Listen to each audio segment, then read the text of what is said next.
Well, good afternoon. Okay.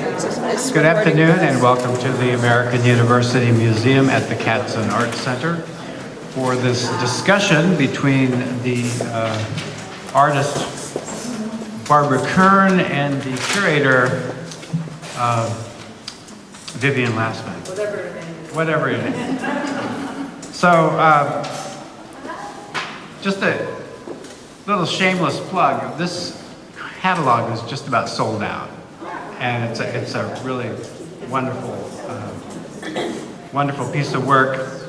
And in it, there's a biography of Vivienne Lassman, which you can read at your leisure. Suffice it to say, she's been really important in Washington for a long time, and did one of my very favorite shows here at the American University Museum, your brilliant exhibition of Noche Christ. So that was a good one. And then your list goes on and on, particularly Jones, Troyer, Fitzpatrick, Lassman. It's the name of a gallery over on DuPont Circle that was really important in the 80s, into the 90s. Okay. All right. And of course, Barbara Kerne has been teaching in Montgomery County at the Montgomery College. Yes. 30 years. 30 years. 30 years. But I've known you for at least that long. Maybe, You have. Maybe, Yes. maybe more. Longer because, shall I tell them that? No. You go. No, you could tell. So, just one little thing to point out. She went to the University of Maryland, and her classmates were Tom Green and Dan Cooney and Cynthia Bickley, and they all had a certain kind of, at least the work that I'm most familiar with, the kind of romanticism coming out of the University of Maryland. Even Tom, I think you could sort of, he had this wonderful sort of storytelling, and so I was just wondering, as the first question to get you going, is this where you came from, and how did you get here? There we go. Thank you so much. So, I've been making pictures since I was a little girl. I like making pictures, and my family encouraged me. They always gave me crayons and paper and whatever. As a kid, I went to Pratt Saturday School with my best friend, who also became a serious artist. I went to Brooklyn College and studied, as it turns out, with the abstract expressionists. They were coming from Manhattan because they needed money to get taught. They were not famous then, but at Reinhardt, Jimmy Ernst, that whole group of people were there at Brooklyn College. So that is really an early influence, because those people were there. But then I married young. I had my children young. I moved to Maryland from New York. I grew up in New York, didn't say that, in Brooklyn, where Brooklyn College was. And I wanted to take a class just to continue to make art. And after the second class that I took, the teacher took me around and said, you're wasting your time. And I started to get insulted. He said, no, don't get insulted, go to graduate school. I'm the graduate advisor, here's the application. So that's how that happened. And when I got to graduate school, Tom Green was one of my good friends there. We ended up with studios across from each other, and I just think of him just with great affection. And we probably did influence each other in that way. Our mentor, Sidney Gross, was a colorist. He had gone to school. He was a New Yorker who came to Maryland for 3 days a week. And he had studied with Hans Hofmann, who had studied with Joseph Albers. And so, although I had always liked color, I actually learned why color is important. Color is power. I knew that when I was a little girl, but I learned why. So that has a lot to do with how this evolved. And then I just made art. I've been very fortunate in having a nice gallery representative, and I thank you, Jack and AU. This is so exciting for me, I cannot begin to tell you, to have all of this work at one time. I've had a lot of exhibitions, but they're usually like the 2 years' worth of 12 to 14 pieces. It's a lot of work to see all together. So thank you.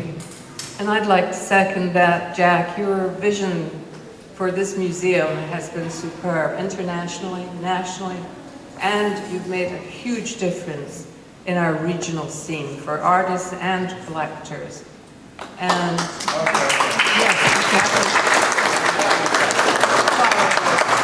and Jack actually selected this gallery, which is normally white, and it was decided that we would paint it this wonderful charcoal gray, which makes all of the paintings pop marvelously.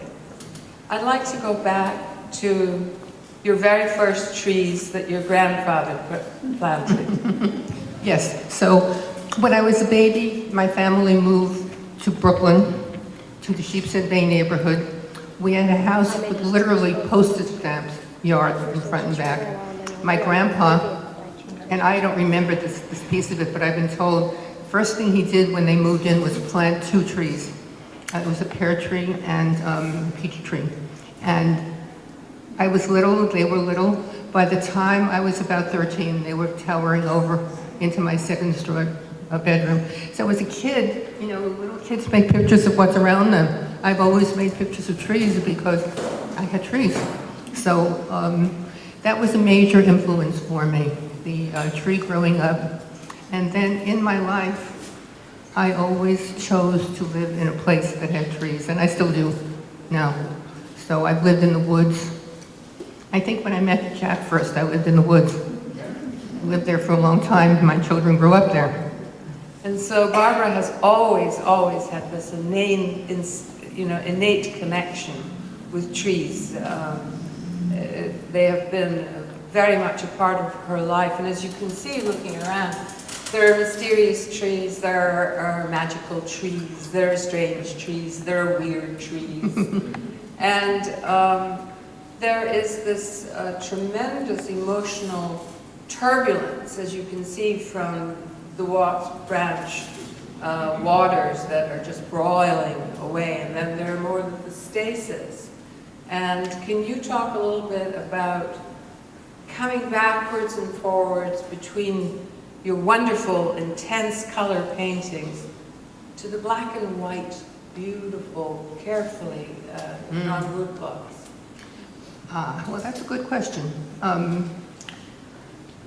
I know about color from the time I was a kid and learned about it. One year, when I was teaching, I had a fellowship to go to Belgium to study at Centrum Franz Mazereel. I didn't realize it's a wonderful place for printmakers, and I had a month's work there. And what nobody told me, and they didn't even, because I think that I made the application with etchings. I was doing it in Taglio printmaking at the time. But I got there, and they didn't have intaglio, they had big blocks to paint on.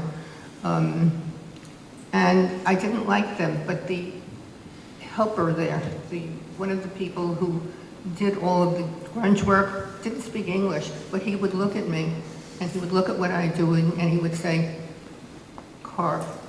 And I never thought about doing woodcuts until then, frankly. It didn't occur to me.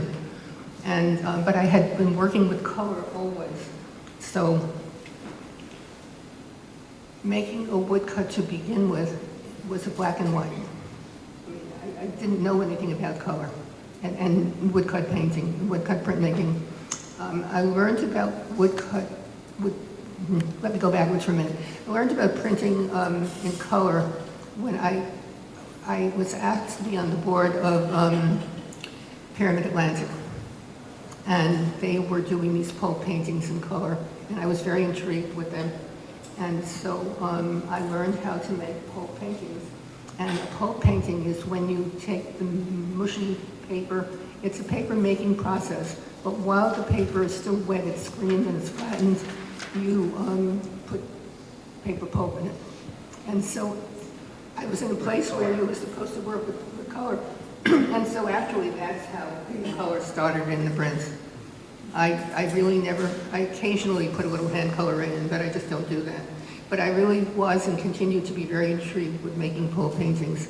So in making them, what happens is that the paper is made, the paper is still wet, not sopping wet, but it's laid out and it's flattened. And while it's wet, I put the color in. I already have a drawing, a line drawing. The paper is then calendared, that is, it's dried and it goes through the process that paper goes through. And then finally, I put the woodcut on it. And I've already had a line drawing, so I make another line drawing for the woodcut, then it just gets printed on top. So it's complicated but very straightforward. I don't know how else to explain it better. And this is the only three-dimensional piece that you have made. Tell us about this. Yes, it is the only two-dimensional piece. Years ago, some of you were there and will remember the very beginning, the very first Artomatic was held in the old Hecht warehouse, and there were no walls there. And I was a wall painter, but I wanted to be included in that. And I thought, well, how can I be included? I have to make something three-dimensional. And that's what happened. So I had the lumberyard cut the pieces of wood. And I knew, so let me go backwards for a minute. In teaching at Montgomery College, I taught for a year 1- and 2-dimensional design, 3-dimensional design. I knew how to use tools. I didn't need to, but I knew how to do them. So to make this, I had the lumberyard cut the wood, and I knew how to put it together so that it would hold together. And what it is a self-portrait. And it's a self-portrait of me as a tree. As a tree.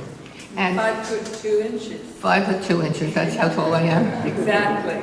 And that's how wide I am. And if you've seen the catalog, and if you don't see the catalog, if you don't have one, they are online. You can look at it. The person who designed the catalog did a beautiful job of printing, photographing all 4 sides of those, and you can see how the sides relate. Yes? Yes. Mm-hmm. Would you like to discuss how you use this wonderful selection of notebooks that you have? I don't know how many of you had a chance to look at the sketchbooks on the side. They're back there. They're back there. If you didn't look at them after, there are, I think, about 15 or so of them there. But you have many, many more. I probably have 50. So that started. I've traveled a lot. Since early days, I've traveled. And when travels, you will probably do the same thing. You keep a travel diary. Well, my travel diary turned into a drawing notebook. I would draw just pictures of everything, and with very small other kinds of notes. And some of them are quite interesting, and that's what's in there. So, and I still make them, by the way. I have some brand new ones, and I'm planning a trip at the end of the summer, and I will take a sketchbook with me. Now, I know that you use photographs, Barbara photographs extensively. However, none of the images that you see here are exact. You use them how? Okay, so photographs. So when I was in Brooklyn College, Jimmy Ernst, who was turned out to be a wonderful painter, son of Max Ernst, he was my teacher and he taught photography. I don't know how colleges do strange things, but he was very interested in what you took pictures of, not just taking pictures, but what they meant. So I've known, in those days, I knew a whole lot about putting photographs together. Now it's very easy digitally. So I've always taken pictures. And I have a very good printer, and I've always printed them in color, but I use them as reference. I have dozens and dozens of pictures of everything, every place I've gone. And I have a lot of them up in the studio, but I'm not interested in making a picture of a picture. So it's like the feeling that I had when I saw that tree or that wood or that water, that's what I think about when I use them. So I never use one. I have them up They're sort of referenced sometimes. Sometimes I don't think about them at all. Mostly I don't. But they are the beginning of where my imagery comes from. And you do actually have a particular tree around the corner, I understand. Yes, I do have a tree around the corner. And actually, the title comes from Jack. Because when we talked about this exhibition to begin with, and you probably don't even remember that, I told him he wanted to know what I was doing. So I said, well, I'm making these pictures of this wonderful tree around the corner. It's a 100-something-year-old tree that happens to be around the corner from where we live. And I walk, I'm a walker, so I would always pass it, and I would take a sketchbook, and there's a big stone, a low stone fence around it, so I could sit down and make drawings of the tree. So I was making drawings and paintings of that tree. Some of the big ones back there are some of the very little ones at the end. So when Jack asked me what I was doing, I said, well, I'm making pictures of the tree around the corner. And he said, that's a great title. So there we are. Since we're surrounded by these incredible Watts Branch large scale, and obviously Barbara does not have a problem working large scale, as you can see. Would you like to talk a bit about this turbulence when you were walking through Watts Branch and what you saw and what you were conveying? Okay, so to begin with, Watts Branch is a tributary of the Potomac, and it flows into the Potomac, but it was the stream behind the house where we lived, where my kids grew up, where we lived for 30 years, and I loved it. And we lived high on a ridge, and if you walked down on one side, there were fields, and on the other side, you had to climb down to get there, but there was the Watts Branch, and I used to love to go through the jungle of trees and get to walk on that. So the thing is this, when you walk through next to a stream, depending on the weather and also what the water is moving over, sometimes it's very calm and sometimes it's very turbulent. And I always was very interested in the places where the water goes over rocks, and those are the places that move along. And so I would always think about how to paint those. But the other thing that happens, and I think we talked about this, is that when so I have a drawing. All of these don't start from studies. They start from a line drawing, sometimes very small, that I then enlarge sort of vaguely into a big canvas. And once I start to paint, I just do. So I know that I want the turbulence, I know that I want the color, and there's something that happens, it's intuitive. It's very hard for me to explain this, but if I'm working well, I really am not sure. It's just piece of how I work. If I'm not doing that, I'm not working well. If I'm thinking too much, not working. So, but I don't do that deliberately, it's just what happens when I start to work. Yes, I think probably most artists have that flow that comes within that is not necessarily intellectually dissected and planned and thought out specifically. But it seems to me that with artists there is just this urge to create that is not defined by any set of rules or anything else. Would you think that's so? Mm-hmm. I think so. And then there are other things about, I talked about the trees, but there's also the water. So I'm talking here about Watts Branch, but when I was a little girl also and lived in Brooklyn, the Sheepshead Bay neighborhood is, we lived exactly a mile from the where the Arizona Bridge is, near the water, basically, and near the walking path that goes along there. And I could ride my bicycle there, and I did. These days, little girls don't ride their bicycles anywhere, but in those days, my grandma would pack a sandwich, and I had a wire basket, and I would get on the bicycle and ride to the water, and then ride along the waterfront, because during the Depression, WPA Works put walkways along there. So if any of you come from that area, you know that. So I always was fascinated with the water. I know about water really from those days. So that's a piece of it also. Now that was not exactly the ocean because it was inside in the bay, but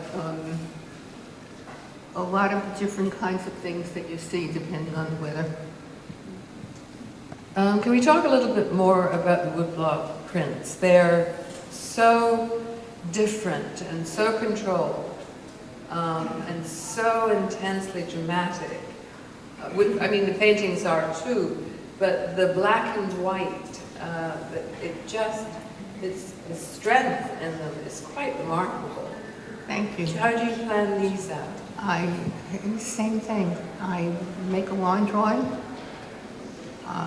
I have a sense beforehand of where I want solid. Oh, okay, let me go backwards a little bit. When you make a print, a woodcut, you take a piece of wood, and in my case, I paint the surface of the wood black so that I can, because wood is a light, and you have to see where you're carving. So I have this black, and I put a line drawing, just a line drawing on it. And in that, I kind of know what I want solid. And then the rest of it, it's like the paintings.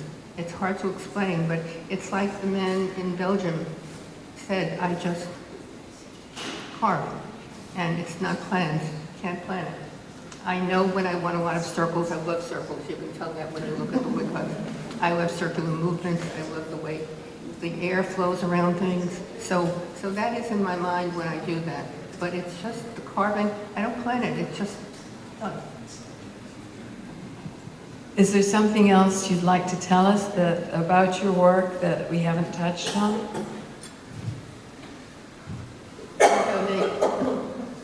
Jack, any thoughts? Yes. Well, I just think about the places that we live in Maryland. Which, This is my son, by the way. yeah, my name's Andrew. Kerne. But you've always managed to make sure that we lived where there were, with like trees in our backyard as well as around the corner, in ways that were not necessarily typical for the neighborhoods or the streets. Somehow my question is about those trees and how your work develops through relationships with the earth in those places. Okay, that's a good question, and it's really the kind of fundamental core of this. I love the trees, the ones that my grandpa planted. I continue to love trees. I don't feel comfortable. I didn't feel comfortable. We only once, when they were very little, we lived in Long Island in a house that only had one tree, and I hated that because I didn't have trees. But I didn't know I was going to hate it until I lived in the house. And so when we moved to Maryland, I would not buy a house that didn't have trees. I mean, it was just as basic as that. So it's like, it was just part of my whole environment. And I would remember when behind the house on Lloyd Road, so there was a little space, and then you walked into the trees. Well, I made myself paths, and I actually dug out the steps so that you could walk into the spaces. I had a hammock in one of them, and I had a bench in another one so that I could sit in there. They did too, but they didn't know why they were doing that. But for me, that was really important. But that's where the tree for the cover came from, right? Of the exhibition catalog, the tree that's outside. Yes. From that space. It's true. So it's the tree around the corner, but really the major tree is the tree from that space. That's exactly right. We'd like to open it up to questions now. If you have any, please grab a mic and Okay, Joan? ask. What contemporary artists now? Wait. What contemporary artists now who you particularly admire? I'm sorry, say that again. What contemporary artists do you admire right now? Okay, so that's the question that everybody asks me We always ask artists. about contemporary artists. So going backwards, I grew up in New York again. My family lived all over the place. In fact, my cousins who are here That family who grew up lived in Manhattan and then in Westchester. And also I grew up during World War II when people couldn't use their cars. We had a car and it was on cinder blocks. You couldn't get gasoline and you couldn't get tires. So, but we had the BMT subway. We could walk to the subway, and I knew how to go because my parents did. So as I grew older, I knew how to go from home to any place in Manhattan. I knew how to change trains on 14th Street because I'd been doing that as a kid. When the Cezanne exhibit came, the bathers to the Metropolitan Museum was the first exhibit of that, and it must have been in the 50s, a long time. I went with my class, my teacher, my art teacher, our art teacher, it was a high school, my art teacher told us about it, and she couldn't take us, and she was trying to tell, well, how can you, and I remember raising my hand and said, oh, I know how to do that, and I had like 10 kids, and we went to see that. Well, the thing that was important in the story about this is that I had never seen a big painting until I got there, and I was blown away. I mean, I thought, oh, you don't have to just make a little thing, you can make a big thing. And I don't know that I did it, but that's where I learned about it.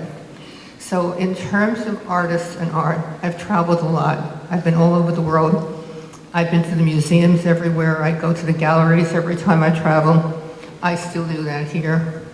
I don't know that there's any one artist because my grandchild is raising his hand.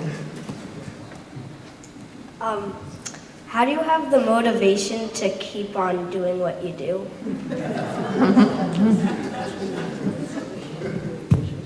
Motivation? Well, it's a good question. It's just, it's not, I can't explain it. My kids, when they were younger, if I was not happy, and I remember one of them saying to me, when were you in your studio last? It's something that I innately have a need to do. I can't explain it better than that. It's like I didn't just decide to become an artist. I was making pictures before I knew what being an artist was about. I learned what an artist was about, but the motivation to make the pictures is just there. So even now, I mean, people have asked me now with all this work here, what are you doing? And I still have work in the studio, and I'm not doing a lot of it now because I've been so involved in this, but I have 2 paintings that I'm working on and 3 others as part of a group that we didn't put into this, and deliberately so that I can kind of move into doing what I do.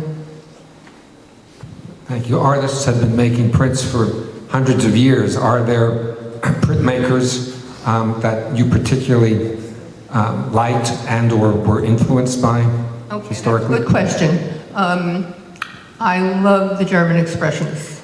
Love them. I like the paintings and I like the woodcuts. And I still do. I mean, I still look at them.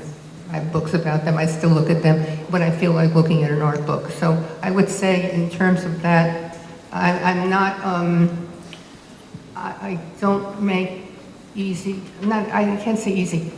Easy is not right. Printmaking is not easy, not for anybody. But the carving is the thing that is important to me. And in the German expressionists, boy, did they carve.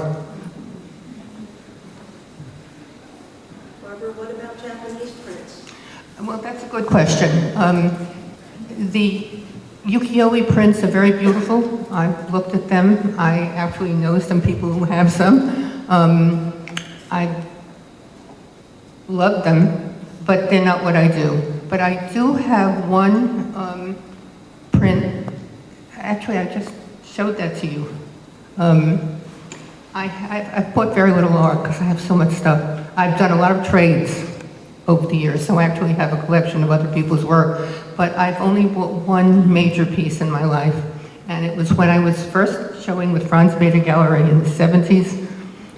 My first, late 70s, was the first real gallery where they took me seriously, and it was very important. And at the time, he had a Japanese printmaker, Uniichi Hiratsuka, who was he was and still is considered a natural treasure in Japan. He was very elderly, and he came to this country because his daughter came here, and he wanted to be with his daughter. And Franz had some of his prints for sale, and I have a wonderful, it's in my living room if you ever come visit me.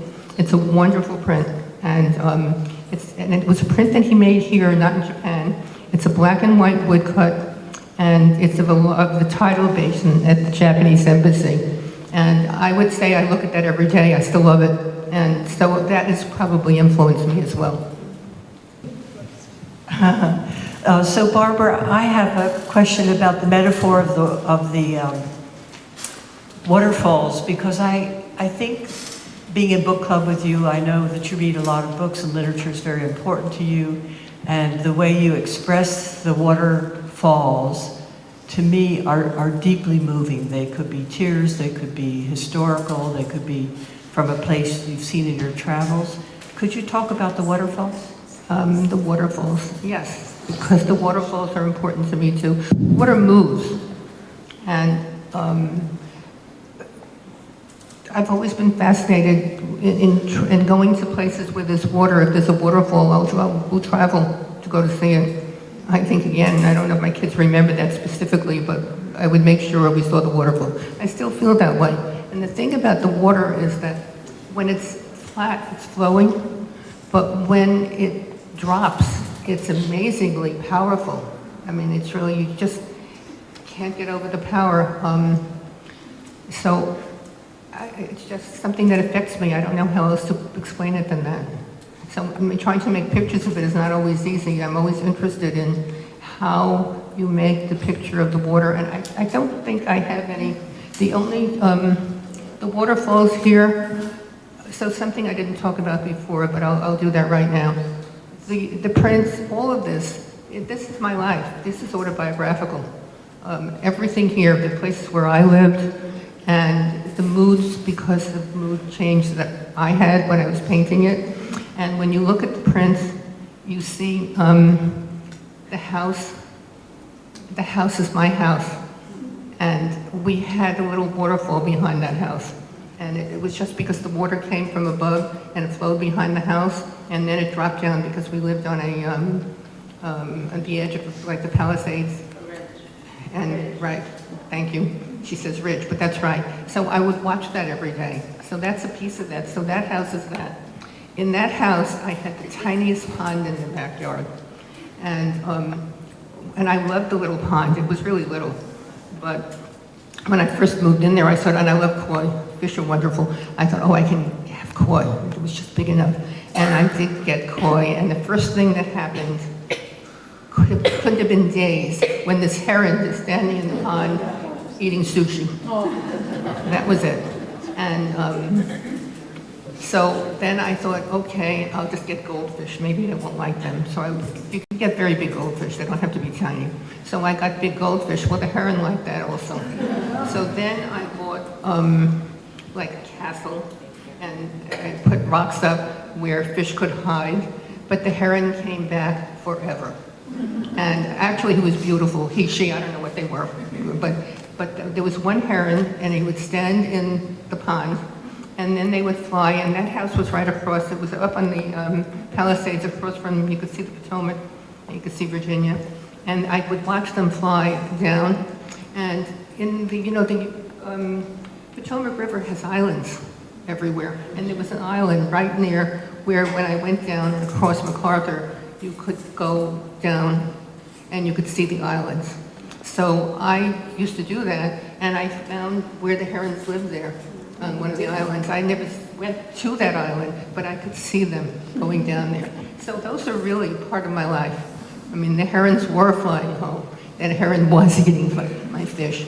And the house of the clouds, it's because our house was on the ridge, and in the morning, the mist would come up, and the house would be enveloped in mist.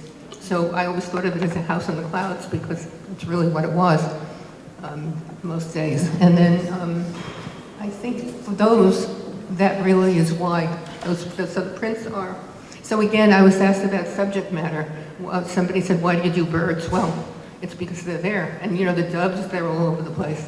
I still have them where I live now, but they're big and they're beautiful. They're nice to draw because they're round. I have a question about Barbara. Hi, Sharon. Your work has a very heightened state. You know, I'm really interested in landscape in general as an idiom, and a lot of your colors are simultaneous color contrast, you know, orange, blue, or even the high contrast black and white of the woodcuts. And I'm struck by the fact that you use everyday things like the tree around the corner, or the birds, or the heron, or the Potomac River, but you display them in a way, or you paint them in a way, or you weave the paint in a way that is a heightened state of being. And I'm wondering if that is kind of an optimistic view of landscape, and what is the reason why, you know, it's kind of a hard question to answer, but maybe you have an answer to it. Is there a reason why you like that state of things being almost at their peak? You know, sunset, or, you know, very dramatic, in other words. Maybe it's a dramatic part of me. I mean, really, I don't do that deliberately. It's sort of just what happens. But it is a good question. And as I had said before, I know color is about power. So one of the stories I didn't tell you right here is that when I was a little girl, and this grandfather who was wonderful to me, they had come from Europe. My mother was an immigrant, my aunt, my uncles, and he was a tailor, and they had had a salon when they were in Europe. And when he came here, when he was working, he was working in the couture department of Henri Bendel. So he actually made the patterns and made the clothing. So as a little kid, I had wonderful clothing. I mean, I didn't know it was wonderful, but I look at the pictures because he would bring home remnants, and I used to have these little skirts with little vests and whatever. But he liked going and doing things, and he loved the circus. Every year, he took me to the Barnum and Bailey Circus, Ringling Brothers Barnum and Bailey at Madison Square Garden. And every year, he made me a red dress. That was a special red dress.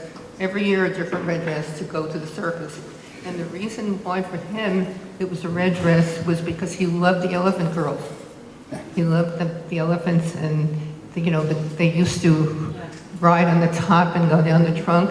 So I had my red dress. So I knew from the time I was little, I didn't understand it. I didn't think of it in this way, but I knew that red was power because I got a red dress for this.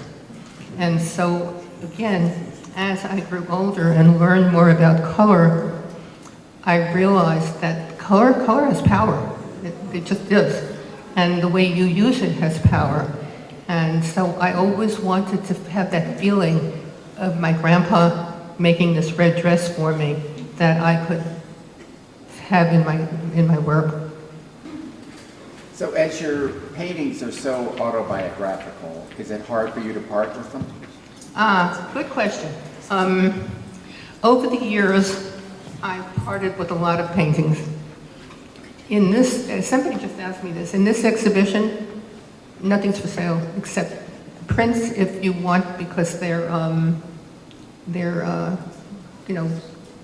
have duplicates. I don't have many. I don't make big editions of anything. And also, the museum is not in the business of selling work. Somebody asked me that. Who do I go to in the museum? No, they're interested in showing work, not selling it. Except for those two large paintings, the homage to the Earth Spirits and the Watts Branch, all of those paintings are in my house. I don't want to sell them. I can't wait for them to come home. My house is sad. But those two are available? Those two big ones are available? Yeah, I guess if somebody had a big enough place for one, for them. Mm-hmm. That's important for people to know. And this one is always in my living room. I have one wall. The other two are bigger. They actually don't fit. But this one is always in my living room at the end of the wall. And in fact, Michael, when he first came to see the show with Andrew, when You know, when we first opened, they don't live here, they live in Chicago, but they came to visit then too. And he kind of looked around and he finally said, you know, that's the one in the living room. So yes, so that's the story about the paintings.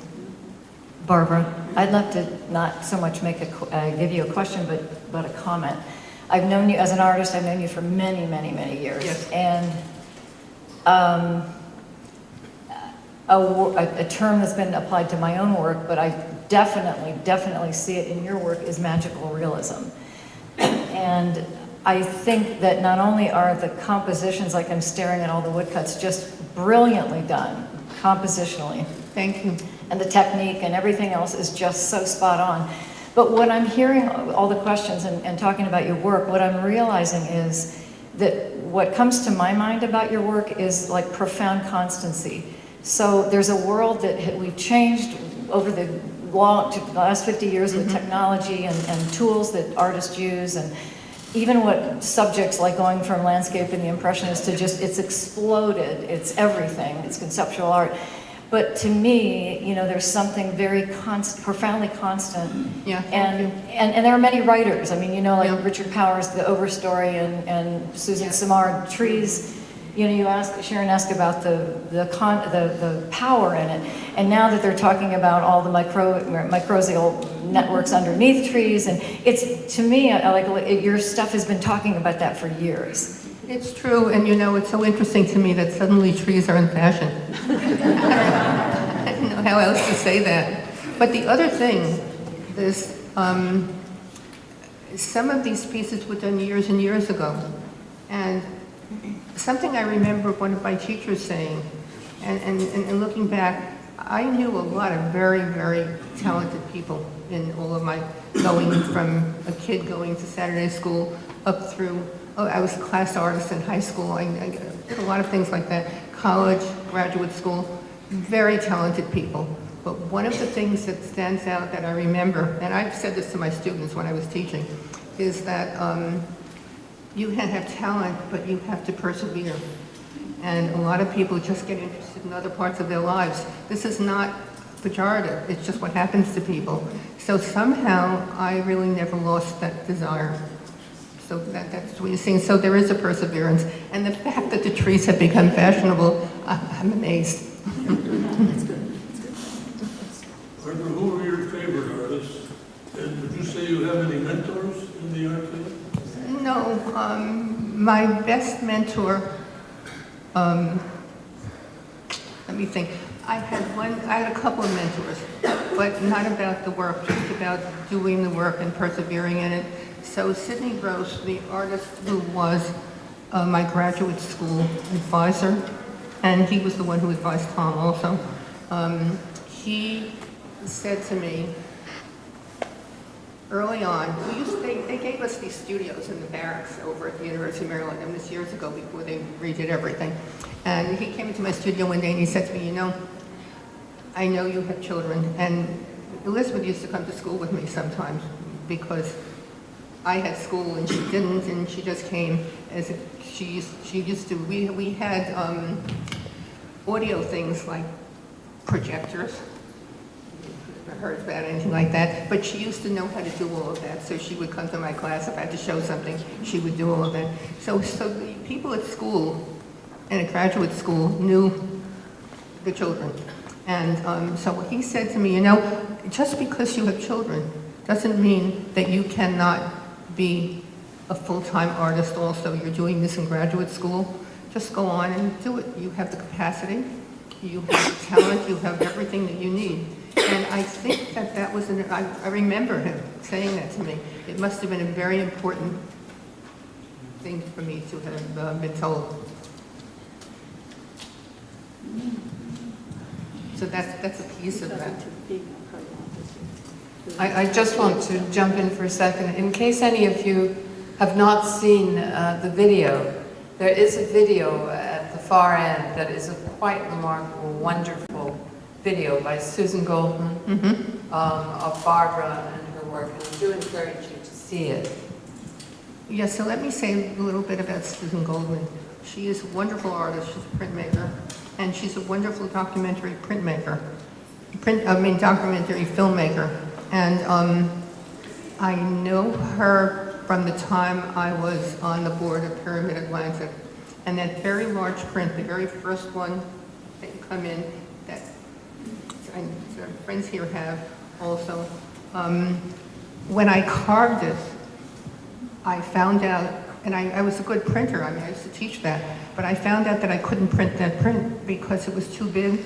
I couldn't reach across it. When you make a print like that, you have to ink the wood in a very even way.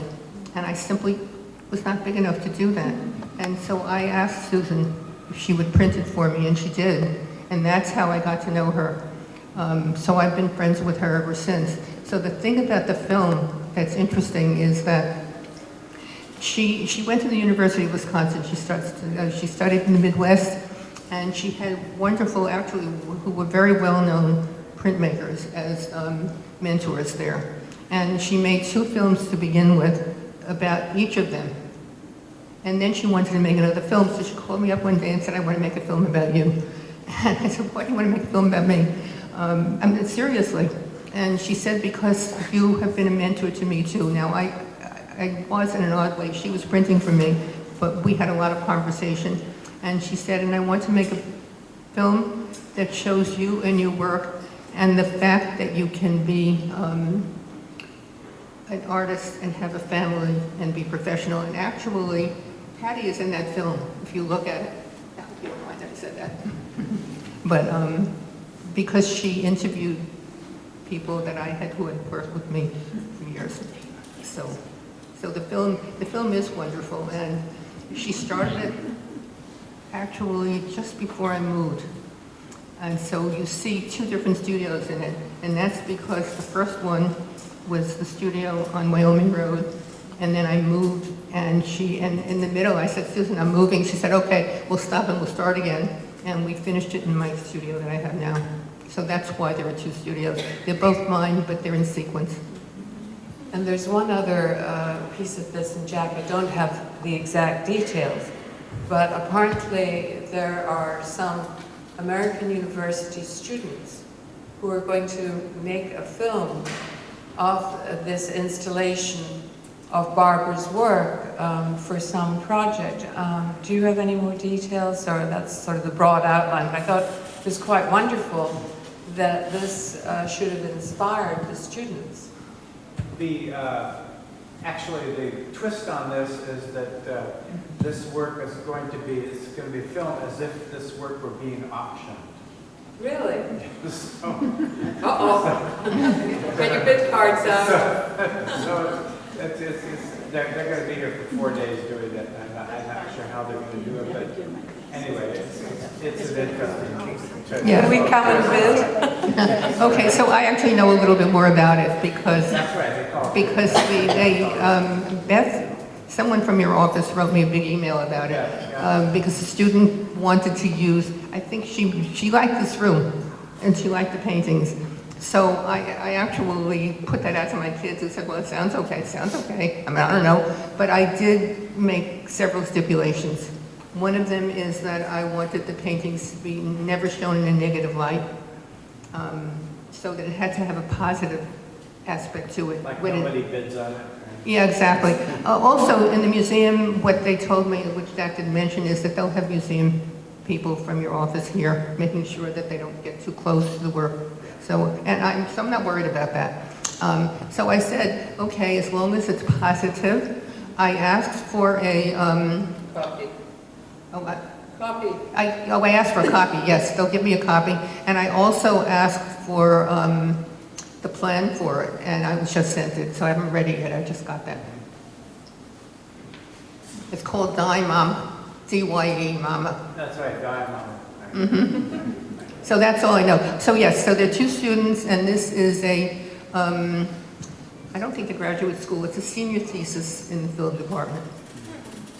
So I'm very pleased that, and actually it's very good for all of us, that the other departments in the museum and in the Katzen are aware of and using museum space. Yes, thank you for collaborating. Yeah. So I'm not collaborating, I'm just letting them do it. But I did tell them they had to. Well, thank you all. If there are no more questions, we really, okay, go ahead. Thank you. I just wanted to say that that thing that you were talking about that Cindy Gross said to you about being able to have a family and develop your work and have a career, I know that that especially is poignant and significant for women, but not just for women. Just saying. Yes. Personally. Yes, exactly.